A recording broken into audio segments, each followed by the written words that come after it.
At just 10 years old, this young black girl, a descendant of slaves, was at the helm of a colossal fortune. She was a millionaire in dollars in an America that at the time was plagued by racial segregation, racism, and the fact that black people were confined to poverty, to mendicancy, and to deplorable living conditions. Continuing on, you should question yourself if needed. How a young girl in an America as complicated as that of black people managed to become a millionaire. Sarah Rector's story is now. Nothing, absolutely nothing, destined Sarah Rector for such a future.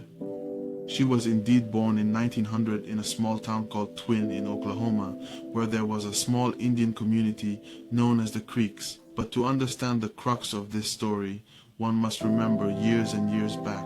In fact, Sarah Rector's great-great-grandmother was an enslaved person, and she was the partner of a chief from that well-known Creek tribe. And also, they resided there on land that was quite fertile until the day the American government decided to take it away. Dispossessed them of that land to give it to white people, as they thought that white people deserved fertile land while others. Black tribes, indigenous peoples, whatever you want to say, there are no indigenous peoples in the US, but you understand the madness. They thought that land belonged to whites, so they were dispossessed of their land, and they would then immigrate to the Oklahoma region, which is now Oklahoma. So, within a year, the American state arrives and realizes that these people suffered a trauma they had been wronged.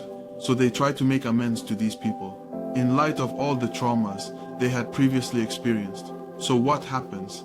They will allocate to all members of this tribe and this population, as they say, a parcel of land, including to the descendants of enslaved people. So young Sarah Rector, who was born around the year, let's say 5 or 6 years ago, and she will have a plot of land.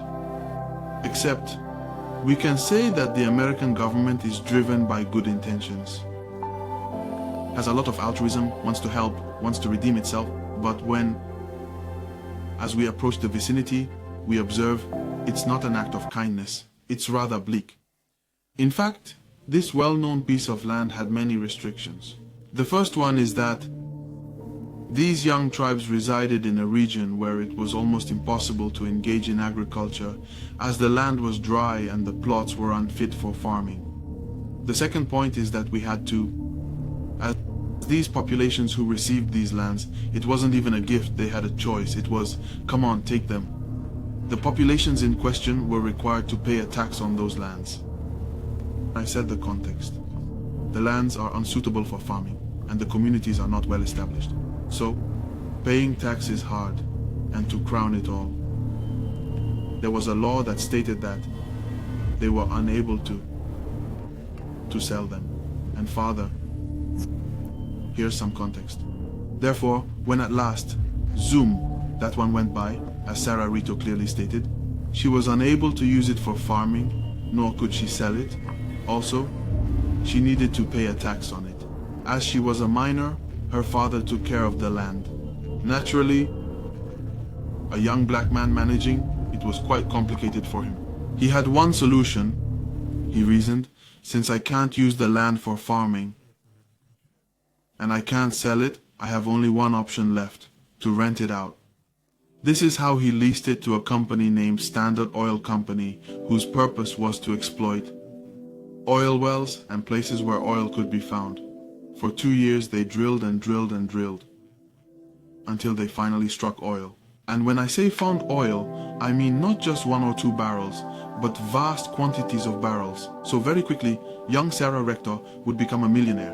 And one might say that the story started poorly but ended well. End of story, the video is over. But no, that would be too good. Because to push the nonsense further, at that time there was a law stating that every black child needed a white tutor. We might say, oh how kind, but these white guardians never looked after the black kids. They didn't even realize they had a black child they were responsible for. These black children had very tough circumstances with their families. In Sarah Rector's case, it was different. The girl had just become a millionaire. And being a minor millionaire, in effect, your guardian is a millionaire while you wait to become an adult. So that's how dozens of whites suddenly emerged and called themselves Sarah Rector's guardians. Until the day her actual guardian, a white man named Thomas Jefferson Peter, came and decided to take control of the young girl's life. He became her legal guardian. They literally stripped away the right of parenthood from this young girl's biological parents, who were still alive. Thus, he became her guardian. Fortunately, a legal challenge arose, and at that time, it was a real accomplishment. The judge ruled in favor of the young girl and her family. Since her father was alive, he did everything necessary. So they decided that this famous Peter, or something like that, could have at most 2 inches of the girl's wealth.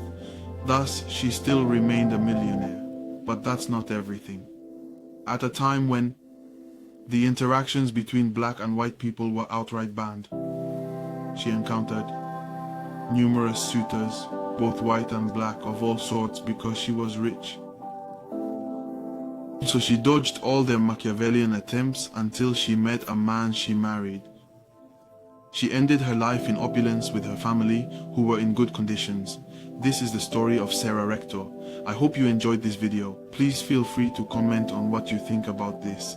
Don't hesitate to comment if you want video topics. Also, don't hesitate to subscribe and activate the notification bell, and to like. Bye.